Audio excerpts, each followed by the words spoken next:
वो कभी कभी ऐसा कहते हैं कि लातों के भूत बातों से नहीं मानते हैं। 3 बार मंत्री आने के बाद में ये परिस्थिति है, फिर भी 50% ही सुधारना हो गई है। मैं बार बार आते रहूंगा और इस टोल नाके को 100% जैसे आनंद नगर टोल नाका हमारे थाना का है, उसी तरह से टोल नाके को फ्री करने के लिए कोशिश करूंगा। नमस्कार दोस्तों, आप देख रहे हैं सिटी न्यूज मुंबई। आज फिर तीसरी बार कैबिनेट मंत्री प्रताप सरनाईक ने दहिसर टोल नाके का जायजा लिया और पाया कि लगभग 50% ट्रैफिक की समस्या का समाधान हो गया है। आपको बता दें, उस साइड आप जो ट्रैफिक देख रहे हैं वहां पर कुछ पुरानी गाड़ियां और क्रेन वगैरह खड़ी है, जिसके कारण काफी पीछे ट्रैफिक भी जाम हो रहा है। उसे हटाने के भी आदेश पुलिस और आरटीओ को दिए गए हैं, जो कि आज के आज हटाया जाएगा। साथ ही हम मीरा भाईंदर हो, चाहे मुंबई हो या इस ओर या उस ओर से आने जाने वाले जो ट्रैफिक है, जो लोग हैं, उनसे भी अपील करते हैं कि वो नियमों का पालन करें, ताकि दहिसर चेक नाके के ऊपर ट्रैफिक की समस्या का समाधान हो सके। हमें भी कुछ योगदान देना जरूरी है। इस संदर्भ में तीसरी बार आज टोल नाके के अधिकारी, आरटीओ, पुलिस प्रशासन के साथ मिलकर वापस तीसरा दौरा किया और उन्होंने पाया कि ठेकेदार को जिस तरीके के आदेश दिए गए थे उसका पूरी तरीके से पालन किया गया है। आइए जानते हैं इस संदर्भ में कैबिनेट मंत्री प्रताप सरनाईक का क्या है कहना।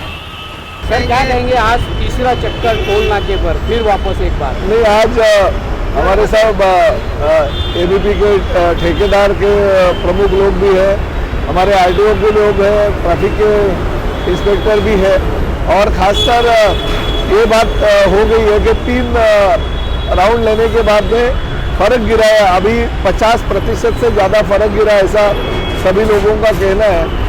और एक लेन मैंने चालू करने को बोला है ताबड़तोड़। आज के दिन में वहाँ पे कुछ क्रेन और वो इंडस्ट्रीज की कुछ गाड़ियाँ खड़ी रहती है, उसकी वजह से पूरा एक लेन जाम हो गया है, तो वो ताबड़तोड़ आज से ही चालू करने के लिए बोला, तो उससे भी बहुत सारा फर्क गिरेगा। खासकर हमारे ट्रैफिक के लोगों ने सुबह 8 बजे से 11 बजे तक हेवी व्हीकल जो है गुजरात से आने वाली है उनको बंदी कर दी है, उसकी वजह से बहुत सारा फर्क गिरा है। साथ ही में बोर्ड लगा है, तो लोग पहले से ही सोचते हैं कि नहीं, मानसिकता रखते हैं कि हमें ये लेन से जाना है, तो हेवी व्हीकल वाले एक लेन से जाते हैं और लाइट व्हीकल वाले एक लेन से जाते हैं, तो ट्रैफिक की समस्या का हल ये चारों लाइन में अभी हो गया है। हाइट बैरियर खाली एक जगह पे लगा है, मैंने दूसरे जगह पे लगाने के लिए उनको बोला, मगर बीएमसी का कुछ काम चल रहा है गटर और बाकी रास्ते का, उसकी वजह से वो काम कंप्लीट होने के बाद में हाइट बैरियर लगाएंगे। मेट्रो का जो काम चल रहा है उसकी वजह से भी ब्रिज पे चढ़ने वाली जो ट्रैफिक है वो स्लो हो गई है।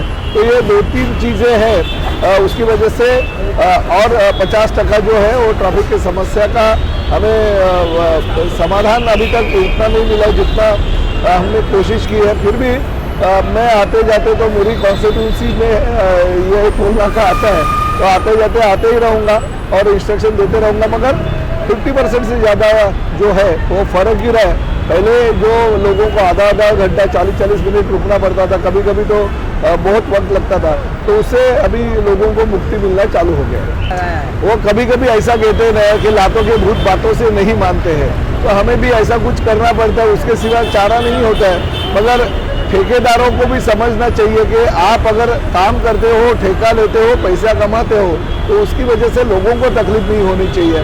और क्या हो गया कि लाइट व्हीकल को टोल से मुक्ति मिल गई, तो उनका जो क्या बोलते हैं उसको आना था लोगों से, वो कम हो गया। शायद उसकी वजह से थोड़ा दुख उनको होगा, मगर हमने उनको एक्सटेंशन भी दे दिया है हेवी व्हीकल से टोल लेने के लिए, तो उनको समाधान होना चाहिए। देखते हैं, अभी ये तो 3 बार मंत्री आने के बाद में ये परिस्थिति है, फिर भी 50% ही सुधारना हो गई है। मैं बार बार आते रहूँगा और इस टोल नाके को 100% जैसे आनंद नगर टोल नाका हमारे थाना का है, उसी तरह से टोल नाके को फ्री करने के लिए कोशिश करूँगा। लोगों को सहूलियत कैसे मिले, इसके लिए हम हमारी जो कोशिश है वो जारी रखें। सर, लेकिन मंत्री बनने के बाद मंत्रालय से ज़्यादा मतदार संघ के विकास कार्य, मीटिंग और ये सब चीज़ों में लगे हो? नहीं, ऐसे कुछ नहीं भाई, मैं मंत्रालय में भी रहता हूँ, यहाँ पे भी रहता हूँ। अभी सोमवार को गुजरात जा रहा हूँ, गुजरात के सब बस स्टॉप्स और बस डिपो देखने। साथ ही में जैसे गुजरात से आऊँगा मैं, मेरे मंत्रालय में बहुत सारे बैठकें मैंने मीटिंग्स चालू कर दी है, और 19 और 20 तारीख को मैं धाराशिव जा रहा हूँ, तो मेरा काम तो चलते रहता है। मतदार संघ में तो मेरी वक्त देना चाहिए। गुजरात और बैंगलोर का कॉम्बिनेशन बनाएंगे?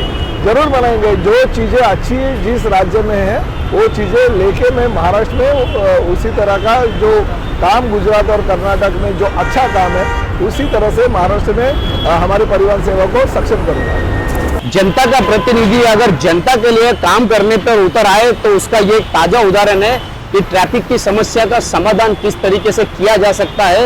ये चीज कैबिनेट मंत्री प्रताप सरनाइक ने आज साबित कर दी है। 50% से ज्यादा प्रॉब्लम सॉल्व हो चुकी है।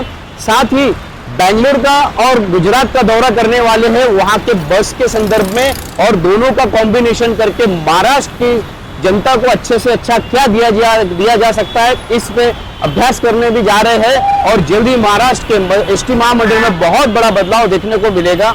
इसी तरह खबरों के लिए मेरे यानी शकील शेख के साथ बने रहे, देखते रहे सिटी न्यूज मुंबई।